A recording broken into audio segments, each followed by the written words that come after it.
এই মুহূর্তে বাংলাদেশে কি ঘটছে আর কি ঘটছে না সেই তথ্য আর পরিসংখ্যানগুলো একেবারে চোখ কপালে উঠছে জানতে পারলে। এরই মধ্যে 7 জন নাবিককে শেষ করে দেওয়া হয়েছে। কি ঘটেছিল আপনাদেরকে বলি। শীতের রাতে মেঘনা নদীতে সেখানে একটা মালবাহী জাহাজটার নাম হচ্ছে এমভি আল বাখেরা, সেটা নোঙর করে ঘুমোতে গিয়েছিলেন 8 জন। সেই জাহাজটার মধ্যে ছিল সারের বস্তা। যখন সেটা সময় মতো নির্দিষ্ট জায়গায় পৌঁছয়নি তখন খোঁজ নিতে গিয়ে দেখা যায় যে 8 জনের মধ্যে 7 জনই শেষ। একজন, তাকে অত্যন্ত গুরুতর আহত অবস্থায় উদ্ধার করে হাসপাতালে ভর্তি করা হয়েছে। তিনি এই মুহূর্তে কথা বলার মতন পরিস্থিতিতে নেই যে কি ঘটেছিল। আপনাদেরকে বলি গন্তব্যটা কোথায়। এই জাহাজটা রওনা হয়েছিল 720 টন সার নিয়ে রবিবার দিন সিরাজগঞ্জের বাঘাবাড়ি যাওয়ার কথা ছিল সেটার, এবং তারপর এই ঘটনা ঘটে। কেন এই ঘটনা ঘটলো, কি কারণে 7 জন নাবিককে সরিয়ে দেওয়া হলো, আসল ঘটনাটা কি, আমরা এই বিষয়ে বিস্তারিত জানার চেষ্টা করব। প্রাক্তন এনএসজি কর্তা দীপাঞ্জন চক্রবর্তী এই মুহূর্তে আমাদের সঙ্গে সরাসরি রয়েছেন। স্যার, আপনাকে স্বাগত জানাই আজ তাক বাংলায়।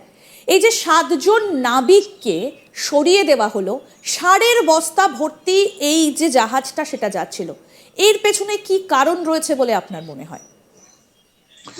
দেখুন, প্রথমত এই পুরো ঘটনাটা যেটা শুনেছি এটাতে 8 জনের মধ্যে 7 জনকে মেরে ফেলা হয়েছে এবং 8ম যে তার সেও গুরুতর আহত এবং সে কথা বলার জায়গাতে নেই। কারণ আপনি যদি এটা আমরা দেখি মোটাস অপারেন্ডি 26/11 সময় আপনাদের মনে আছে যে একটা জাহাজ, ভারতীয় জাহাজকে, ওই মাছ ধরার ট্রলারকে কবজা করে টেরোরিস্টরা বোম্বেতে পৌঁছায়।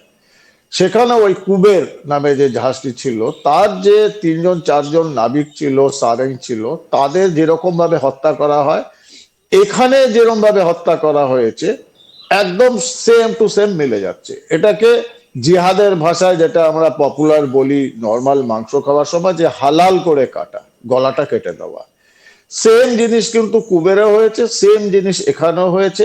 এবং যেরকম ভাবে হত্যা করা হয়েছে গুলি করে নয়, শ্বাসনালী কেটে, এটা হালাল যে টেকনিকটা, এটা কিন্তু জিহাদিদের একটা খুব পপুলার একটা প্রসেস।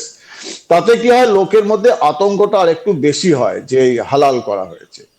এবার এতে কোনো সন্দেহ নেই যারা হত্যা করেছে তারা জিহাদি। দ্বিতীয়ত এবার আসছি আমরা সারের ব্যাপারটা। দেখুন, সারের ব্যাপারটা হচ্ছে যে সারের মধ্যে কতগুলো কেমিক্যাল ফার্টিলাইজারে কম্পোনেন্ট থাকে, যেমন অ্যামোনিয়াম নাইট্রেট। স্যার, আমরা এই আলোচনাটা একটু পরে আসবো। আমি এই ঘটনাটা সম্পর্কে একটু আপনার কাছে জানতে চাইছিলাম যে এই রকম ঘটনা আরো একবার ঘটেছিল বলে আমরা জানতে পারছি, আপনি আরো ভালো সেটা বলতে পারবেন। 2004 সাল নাগাদ এইরকম একটা ঘটনা ঘটেছিল বিএনপির সময় সম্ভবত, লুৎফুজ্জামান বাবর। এবং তখন কিন্তু এই খালেদা জিয়া সরকার কিন্তু এই জাহাজটাতে করে প্রচুর অস্ত্র এসেছিল এবং অস্ত্রগুলো যে সম্পূর্ণভাবে অন্তর্ঘাতের জন্য, বিশেষ করে ভারতে চালান করে অন্তর্ঘাত করানোর জন্য, সেটাতে কোনো সন্দেহ নেই।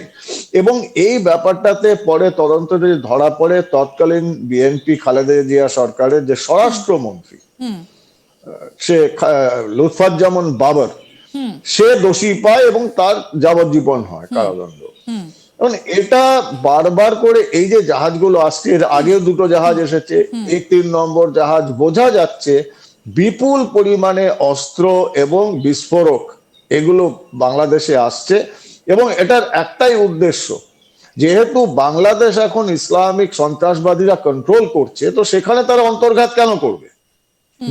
নিজেরাই তো চালাচ্ছে, এখন অন্তর্ঘাত করবে না। কোনো মানুষকে মারতে গেলে তারা সরাসরি মারবে যারা তাদের মতের বিরুদ্ধে। অন্তর্ঘাত ব্যাপারটা হয় যাতে লোকের মনে একটা আতঙ্ক ছড়িয়ে যায়। শুধু তাই নয়, সেখানকার যে সরকার, সেখানে যে গভর্নমেন্ট বা প্রশাসন, তাদের উপর লোকের বিশ্বাস হারিয়ে ফেলবে। এবার আপনি কলকাতা ধরুন, শিয়ালদা স্টেশনে, কোনো বড় মলে, এই সমস্ত জায়গায় যদি ক্রমাগত বিস্ফোরণ হয় তো প্রথম রিয়াকশন লোকের কি হবে? যে সরকার ব্যর্থ, সরকার আমাদের প্রাণ বাঁচাতে পারছে না। লোকে একটা ভয় পাবে, সরকারের উপর বিতৃষ্ণা তৈরি হবে, লোকের মনে সাংঘাতিক বিক্ষোভ তৈরি হবে। সন্ত্রাসবাদীরা এই জিনিসটাকেই কাজে লাগায়। যাতে সরকার, সে দেশের সরকার বা প্রশাসন দুর্বল হয়ে যায়। কিন্তু এই নাবিকদেরকে এই নাবিকদেরকে বা এর আগেও যে ঘটনাটা ঘটেছিল এদেরকে সরিয়ে দেবার পেছনে কি কারণ রয়েছে? এবং আরো একটা খুব স্বাভাবিক, হ্যাঁ, খুব স্বাভাবিক। দেখুন, সরিয়ে দেবে না কেন? সাক্ষী তো রাখবে না। সাক্ষী রাখা, কিন্তু আপনি এই মোডাস অপারেন্ডিটা, আপনি ওদের সাইকোলজিটা বুঝুন সন্ত্রাসবাদীদের, যে ওরা তো এই নাবিকদের সোজাসুজি মাথায় গুলি করে বডিগুলোকে জলে ফেলে দিতে পারতো, তা ফেলেনি কেন? তাদের হাতে সময় ছিল। তারা 8 জনের গলা কেটে ওখানে কেন রেখে দিয়ে যাচ্ছে? জাস্ট টু ক্রিয়েট কে হ্যাঁ আমরা করেছি, এবং এটা ওরা জানে যে এই বার্তাটা জনগণের মধ্যে পৌঁছে যাবে এবং একটা আতঙ্ক তৈরি হবে। একটা মানুষকে মাথায় গুলি করে তাকে জলে ফেলে দিলাম, আর একটা মানুষকে গলা কেটে তাকে আমি রক্তাক্ত অবস্থায় জাহাজের মধ্যে রেখে দিলাম। দুটোর মধ্যে যে ইম্প্যাক্ট, এই যে আমরা আজকে এত চর্চা করছি, এই চর্চাটাই তো হতো না। 7 জনকে যদি গুলি করে ওরা জলে ফেলে দিত, 15 দিন পরে ধরা পড়তো, দেখা যেত জাহাজে কেউ নেই, কিন্তু সেটা করেনি। ওরা কিন্তু খোলাখুলি এই মেসেজটা দিয়ে দিচ্ছে, ইয়েস আমরা এসে গেছি, আমরা কাজ করছি, আমাদের রাস্তায় যে বাধা হবে তারও এই দশা হবে। এই মেসেজটা দেওয়ার জন্য, এই ভিজুয়াল ইম্প্যাক্টটা ক্রিয়েট করার জন্য, যে 8টা মানুষকে গলা কেটে রক্তের নদীর মধ্যে ফেলে রেখে দিয়ে গেছে, এই বার্তাটা দেওয়া, এই জন্যই এরা এইরকম ভাবে করেছে। আরও একটা খবর, আমরা সারের মধ্যে কি ছিল, সারে কি কি থাকে সেই জায়গাটাতে বিস্তারিত আলোচনা করব, তবে আরও একটা খবর একটু আপনার কাছ থেকে জানতে চাইবো। সেটা হচ্ছে যে সচিবালয় যেটা বাংলাদেশের, সেখানেও দেখা গেল 25শে ডিসেম্বর রাতের বিভিন্ন জায়গা থেকে আগুন জ্বলছে। সব কিছু কি সরিয়ে দেবার একটা চেষ্টা? কি ঘটছে সেইগুলো থেকে কি দৃষ্টি ঘোরানোর চেষ্টা? আপনার কি মনে হয়?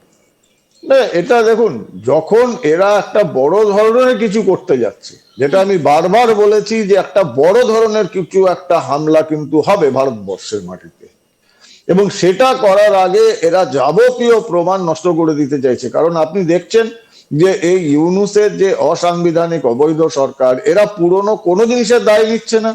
যেহেতু নির্বাচিত নয়, সেহেতু এখনকার কোনো জিনিসেরও দায় নেবে না, এবং সমস্ত প্রমাণ এরা লোপাট করে দেবে। যে ভুলটা 71 সালের আগে পাকিস্তান আর্মি করেছিল, ওই জগন্নাথ হলে গিয়ে যে গণহত্যা, এবং সারা পৃথিবী চিৎকার করে এখনো পাকিস্তান আর্মিকে, সেই ভুলটা ওরা এবার করবে না। কারণ এরা এখানে যুদ্ধে যাচ্ছে না, এরা কিন্তু ছায়া যুদ্ধে যাচ্ছে। ছায়া যুদ্ধে, প্রক্সি ওয়ারে নির্মমতা, নৃশংসতা, সেটা হচ্ছে মূল লক্ষ্য, এবং প্রমাণ লোপাট করে দেওয়া। নাহলে আর ছায়া যুদ্ধ থাকছে কেন? নাহলে তো সরাসরি ভারতের বিরুদ্ধে যুদ্ধ ঘোষণা করছে।